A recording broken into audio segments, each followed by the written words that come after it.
Here I have Nubia Red Magic 7S, and today I'm going to show you how to record videos in slow motion on this device. So firstly you have to open camera, then switch to the camera family and select slow motion here. So now let's record something in slow-mo. So I'm gonna record this flower spinning right now. So let's get it.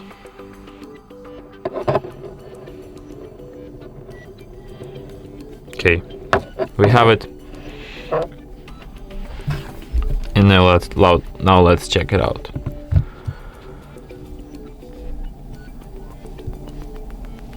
So as you can see, this flower spins so slowly, very cool, just like in your favorite Hollywood action movies.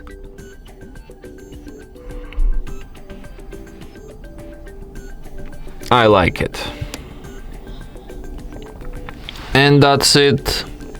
Thanks for watching. If you find this tutorial useful, don't forget to hit that like button and subscribe to our channel.